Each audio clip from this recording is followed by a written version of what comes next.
New Zealand ने भारत आकर भारत को ही छठी का दूध याद करा दिया। न्यूजीलैंड ने इस तरह भारत को पछाड़ा है जिस तरह पछाड़ने का हक होता है और बच्चों की तरह हरा के चले जा रहे हैं। आसमान से किसी को जमीन पे कैसे फेंकते हैं ये कोई न्यूजीलैंड से सीखे। सीरीज हरा दी है न्यूजीलैंड ने हिंदुस्तान को, और शायद एक बहुत बड़ा लेसन दिया है कि अगर आप कैजुअल डिसीजन लेंगे तो आपकी कोई जगह नहीं है टेस्ट क्रिकेट में। अब मैं आपको लेके जाता हूं वो 46 ऑल आउट पे। ये शुरुआत वहां से हुई थी। 12 साल के बाद इंडिया अपने घर के अंदर टेस्ट सीरीज हार गया। न्यूजीलैंड ने इस एजाज को हासिल किया और भाई साहब पिछले 15 दिन के अंदर क्रिकेट के डायनामिक्स चेंज होके रह गए हैं। पिछले 15 दिन के अंदर ये हुआ है कि जो पाकिस्तान 3 साल से जीत नहीं रहा था अपने घर में, पाकिस्तान ने इंग्लैंड जैसी खतरनाक टीम को हरा दिया। और इंडिया के साथ पिछले 15 दिन में क्या हुआ है, वुमेन्स के वर्ल्ड कप के अंदर सेमीफाइनल तक क्वालिफाई नहीं कर पाए। न्यूजीलैंड के हाथों 46 के ऊपर ऑल आउट हुए, पूरा मैच का मैच ही वो हार गए। उसके बाद इनका जिसको कहते हैं एमर्जिंग एशिया कप के अंदर सेमीफाइनल हार गए, और फिर जिसको कहते हैं ना सेकंड टेस्ट मैच भी न्यूजीलैंड से हार गए। तो 4 बड़े डिफीट मिले हैं इंडिया को पिछले 15 दिन के अंदर। और सबसे बड़ा डिफीट ये था कि 12 साल से अपने घर के अंदर ये हारे नहीं थे। रोहित शर्मा की कप्तानी के अंदर इंडिया हारा, इसकी सारी की सारी जिम्मेदारी रोहित शर्मा के ऊपर ही जाती है, क्योंकि कप्तान को जब क्रेडिट मिलता है ट्रॉफी जीतने का तो कप्तान को इस चीज का भी क्रेडिट मिलता है। गौतम गंभीर और रोहित शर्मा को जिसको कहते हैं ना इतना अच्छा टेस्ट क्रिकेट का स्टार्ट नहीं। और सबसे बड़ी चीज ये थी कि विराट कोहली, रोहित शर्मा, शुभमन गिल, इसी के साथ साथ केएल राहुल वगैरह ये सारे के सारे प्लेयर्स फ्लॉप हो गए। आपको एक और चीज बताते हैं, 11 बंदों की टीम होती है। इस मैच के अंदर इंडिया ने 10 बल्लेबाज खिलाए थे सिवाय जसप्रीत बुमराह के। आकाशदीप एक प्रॉपर ऑलराउंडर है, अश्विन एक ऑलराउंडर है, जडेजा एक ऑलराउंडर है, प्रॉपर वाशिंगटन सुंदर एक ऑलराउंडर है। इंडिया ने 10 बल्लेबाज खिलाए थे, उसके बावजूद इंडिया की जो टीम है वो सरवाइव ना कर सकी, क्योंकि न्यूजीलैंड की टीम ने वो काम कर दिया जो कोई नहीं कर सका। पहले टेस्ट मैच के अंदर 3 फास्ट बॉलर खिलाए पिच को रीड करके, दूसरे उन्होंने टेस्ट मैच के अंदर 3 स्पिनर्स खिलाए पिच को रीड करके। उन्होंने सही कंडीशंस को रीड किया और इंडिया को पकड़ लिया बड़े बुरे तरीके से। तो इंडियन क्रिकेट के लिए जो कहते हैं ना हालात अच्छे ही नजर आ रहे। इंडिया के लिए अब आखिरी मैच जीतना मस्ट विन हो चुका होगा अगर बीजीटी के अंदर आपने बचना है। अदरवाइज बीजीटी का जो सिनेरियो बड़ा खतरनाक आ रहा है, और ये ना हो कि डब्ल्यूटीसी का फाइनल शायद इंडिया ना खेल पाए, कुछ भी हो सकता है। तो इस पर जो क्रिकेट है वो बिल्कुल चेंज होकर रह गई है। पाकिस्तान ने सुबह विक्ट्री हासिल की है, इंडिया अभी हार चुका हुआ है। अब यहां से इंडियन क्रिकेट के लिए लाजमी होगा कि अगला मैच जीते, और सबसे बड़ी जिम्मेदारी आती है रोहित शर्मा के ऊपर, क्योंकि उनकी टेस्ट क्रिकेट के अंदर कोई परफॉर्मेंस नहीं आ रही। 50 करते तब भी आउट हो जाते हैं, वैसे आते साथ ही आउट हो जाते हैं। वो इंडियन क्रिकेट के अब्दुल्ला शफीक बने हुए, यकीन करें। जैसे पाकिस्तान में अब्दुल्ला शफीक कर रहे हैं ना, वैसे वो इंडिया के अंदर कर रहे हैं। तो स्टार्ट जब तक अच्छा नहीं मिलेगा तो परफॉर्मेंस डाउन होगी ही होगी, और इसकी जिम्मेदारी सारी की सारी रोहित शर्मा के ऊपर जाती है। एटलीस्ट मैं पर्सनली तौर पे शौक हूं, क्योंकि मुझे नहीं लगता सर इंडिया अपने घर के अंदर हार सकता है। स्पिन विकेट बना के भी इंडिया हार गया, फास्ट विकेट बना के भी इंडिया हार गया, और जो कहते हैं ना फ्लैट विकेट बना के भी इंडिया हार गया। तो इंडिया अपने घर के अंदर हारने लग गया और पाकिस्तान स्पिन विकेट बना के अब जीतने लग गया।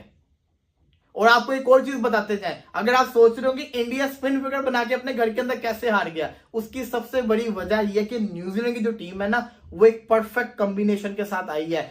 इंडिया बहुत बुरा फंसा हुआ है। अगर इंडिया स्पिन विकेट बनाता है, न्यूजीलैंड के पास मिचेल सैटनर, एजाज पटेल, रचिन रविंद्र और ग्लेन फिलिप्स जैसे अच्छे स्पिन बॉलर थे जिन्होंने इस मैच में को पकड़ लिया। अगर इंडिया फास्ट विकेट बनाता है जसप्रीत बुमराह, आकाशदीप और सिराज के लिए, तो उनके पास मैट हेनरी, टिम साउदी और रोडकी जैसे फास्ट बॉलर भी मौजूद हैं जो इंडिया के लिए ट्रबल करते हैं। अगर इंडिया फ्लैट विकेट बनाता है तब भी इंडिया ट्रबल के अंदर है, क्योंकि अगर इंडिया के पास कोहली, रोहित, गिल, जायसवाल, सरफराज खान, ऋषभ पंत जैसे प्लेयर हैं, तो उनके पास डेविन कॉनवे, इसी के साथ साथ Rachin Ravindra, Tom Latham, Daryl Mitchell जैसे अच्छे प्लेयर्स मौजूद हैं जो बल्लेबाजी भी कर सकते हैं। तो इंडिया बड़े बुरे तरीके से फंसा हुआ है। अब तीसरे टेस्ट मैच के अंदर इंडिया कौन सी पिच बनाएगा, सब कुछ उन पर डिपेंड करता है। न्यूजीलैंड ने भारत आकर भारत को ही छठी का दूध याद करा दिया। न्यूजीलैंड ने इस तरह भारत को पछाड़ा है जिस तरह पछाड़ने का हक होता है और बच्चों की तरह हरा के चले जा रहे हैं। न्यूजीलैंड ने भारत के साथ प्रैंक कर दिया। वो देखें, वो कैमरा लगा है, हाथ हिला दें। हेलो। तो भाई लोग अब आपके बारे में सोशल मीडिया पे ये बात कर रहे हैं कि कागज के शेर और घर में ढेर, और ये बातें करने का आप ही ने मौका दिया है। समझ आती है हमें कि रोहित शर्मा ने प्रेस कॉन्फ्रेंस के अंदर आके बोला था कि 46 रन पे जब पूरी भारत की टीम जो है नीचे लग गई थी, तो वहां उन्होंने बोला कि यार एक आधा दिन सबका खराब हो जाए, हम मानते हैं, बिल्कुल एज क्रिकेट में बड़ी देर से डोमिनेट कर रहे थे आप, ये चीजें मानने वाली हैं। लेकिन उसके बाद दोबारा से इस टेस्ट मैच में भी जो आप क्रिकेट खेले हैं, कंप्लेसेंट लग रहे हैं आप लोग। आप लोगों को ये चीजें अपने दिमागों से निकालनी है कि आप लोग नंबर 1 टीम है। जिस तरह रोहित शर्मा प्रेस कॉन्फ्रेंस में आके बोलते हैं कि हम जो है ना हर अपनी गेम पे फोकस करते हैं, हम वो चीजें देखते हैं कि जो रिक्वायर्ड है मैच जीतने के लिए, बातों पे, इधर उधर की बातों पे या बात बोलने पे हम लोग यकीन नहीं रखते, तो वो चीजें नजर नहीं आई ग्राउंड के अंदर। ये 2 मैच आप लोग इस तरह खेले हैं कि जिस तरह कोई स्कूल बॉयज खेल रहे हैं। कहीं से लगा नहीं कि ये नंबर 1 टीम जो 12 साल अपने घर के अंदर हारी नहीं है, ये वो टीम है। और ऐसा तभी होता है जब बार बार होने लग जाए, जब आप चीजों को ग्रांटेडली लेने लग जाएं। चीजों को ग्रांटेडली लिया है क्योंकि आपकी शॉट सिलेक्शन इन 2 मैचेस में बताती है कि चीजों को आप ग्रांटेडली ले रहे हैं। आपके ऋषभ पंत जो है, जिस तरह की वो शॉट्स मार के आउट हो रहे हैं, और उस सिचुएशन पे जहां पे उनको टिक के खेलना है, इट शोज के वहां पे कोई अकाउंटेबिलिटी नहीं हो रही और उनको कोई स्ट्रॉन्ग मैसेज नहीं जा रहे हैं, क्योंकि बार बार वो इस तरह की चीज कर जाते हैं कि जहां पे उनको खड़ा होना है वो इस तरह का गंदा शॉट मार के आउट होते हैं और टीम को पूरी नीचे लगा देते हैं। और दूसरी तरफ हमने देखा रोहित शर्मा, जैसे ही बॉल सीम होता है उनकी टेक्निक भी एक्सपोज होती है। आसमान से किसी को जमीन पे कैसे फेंकते हैं ये कोई न्यूजीलैंड से सीखे। सीरीज हरा दी है न्यूजीलैंड ने हिंदुस्तान को, और शायद एक बहुत बड़ा लेसन दिया है कि अगर आप कैजुअल डिसीजंस लेंगे तो आपकी कोई जगह नहीं है टेस्ट क्रिकेट में। अब मैं आपको लेके जाता हूं वो 46 ऑल आउट पे। ये शुरुआत वहां से हुई थी। ये जो कोलैप्स इंडियन टीम का आए रोज आप देख रहे हैं ना, कोने में बैठे रेहाने और चितेश्वर पुजारा हंसते होंगे कि ये हैं वो बच्चे जिनको आप लाए हैं हमारी जगह। यार विकेट में बॉल नीचे रह रहा था, कहीं पे हल्का सा अनइवन बाउंस भी था, लेकिन ऐसी कंडीशन नहीं थी कि आप 200-250 चेस ना कर सकें। यार क्या हो गया, 2-3 आउट हो गए हैं, कोई बहुत बड़ा ये टारगेट तो नहीं था इंडियन टीम के लिए। यार आप कहलाए जाते हो दुनिया की सबसे बड़ी टीम, कोई वजह है उसके पीछे, लेकिन अगर आपके डिसीजंस अजीब हैं तो फिर रिजल्ट ऐसा ही होगा। कोई पूछ ले विराट कोहली से कि बॉस क्या करना है, प्रायोरिटी आपकी फैमिली है। मैं अगेन इस टॉपिक पे बात नहीं करना चाहता, बट अगेन ये बात बार बार आ जाती है। विराट कोहली की क्लियरली ना डायरेक्शन चेंज है करियर की।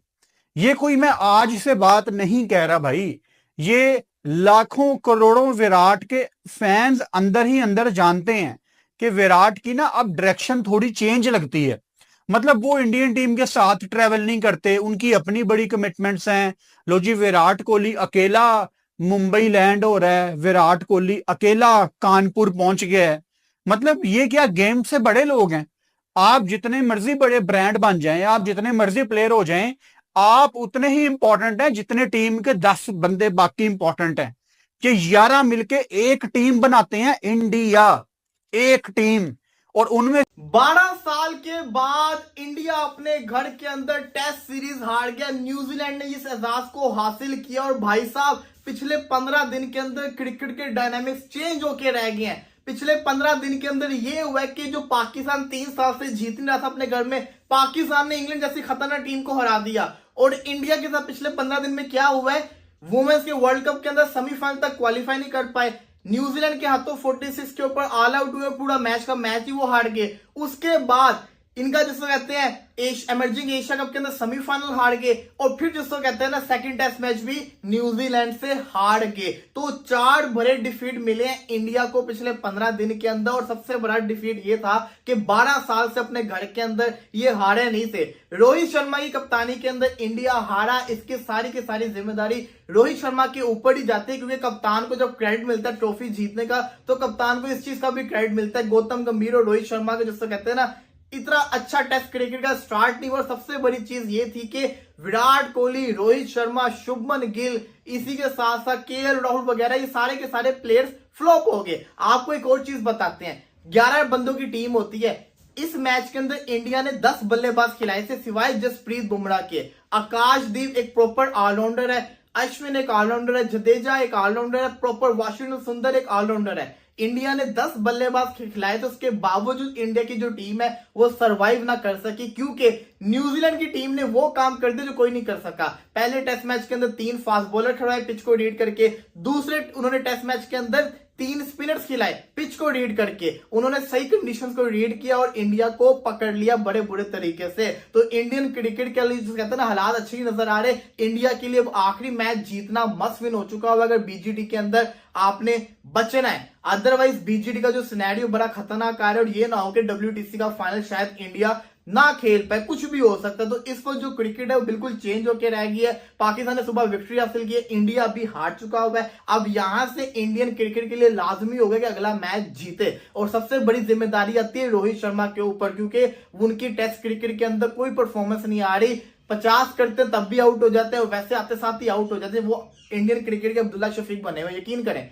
जैसे पाकिस्तान में अब्दुल्ला शफीक कर रहे हैं ना, वैसे वो इंडिया के अंदर कर रहे हैं। तो स्टार्ट जब तक अच्छा नहीं मिलेगा तो परफॉर्मेंस डाउन होगी ही होगी, और इसकी जिम्मेदारी सारी की सारी रोहित शर्मा के ऊपर जाती है। एटलीस्ट मैं पर्सनली तौर पे शौक हूं, क्योंकि मुझे नहीं लगता सर इंडिया अपने घर के अंदर हार सकता है। स्पिन विकेट बना के भी इंडिया हार गया, फास्ट विकेट बना के भी इंडिया हार गया, और जो कहते हैं ना फ्लैट विकेट बना के भी इंडिया हार गया। तो इंडिया अपने घर के अंदर हारने लग गया, और पाकिस्तान स्पिन विकेट बना के अब जीतने लग गया।